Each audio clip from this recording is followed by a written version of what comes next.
ప్రియమైన నా అభిమానులారా, లోకమా, నేను మీ అందరికీ తెలిసిన king of pop Michael Jackson. నా పాటలతో మిమ్మల్ని ఉర్రూతలూగించాను.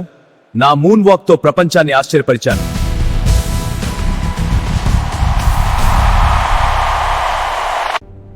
నా దగ్గర అపారమైన ధనం ఉంది. నన్ను రక్షించడానికి ప్రపంచంలోనే అత్యుత్తమ వైద్యులున్నారు.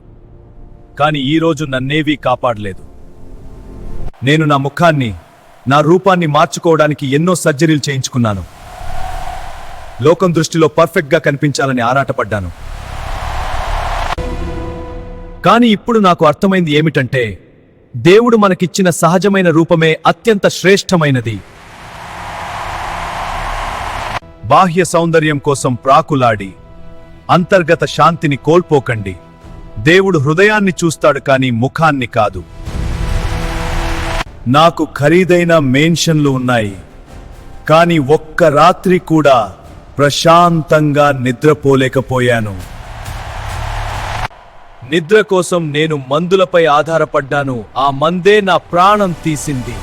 మీరు సంపాదించే డబ్బు మీకు సౌకర్యాలను ఇవ్వగలదు, కానీ నెమ్మదిని ఇవ్వలేదు. ఆ నెమ్మది కేవలం దేవుని చెంత మాత్రమే దొరుకుతుంది.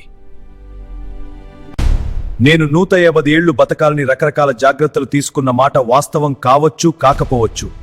కానీ నేను మరణానికి భయపడ్డానన్నది మాత్రం నిజం. చావు నుండి తప్పించుకోవడానికి ఎన్ని గోడలు కట్టినా, ఎంతమంది డాక్టర్లను కాపలా ఉంచినా, దేవుడు పిలిచినప్పుడు మనం వెళ్లాల్సిందే. నా డాక్టర్లు నన్ను రక్షించలేకపోయారు.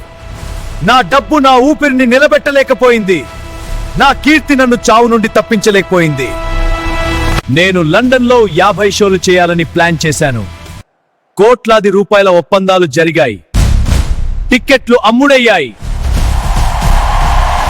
కానీ ఆ వేదికపై అడుగుపెట్టే లోపే నా కథ ముగిసింది.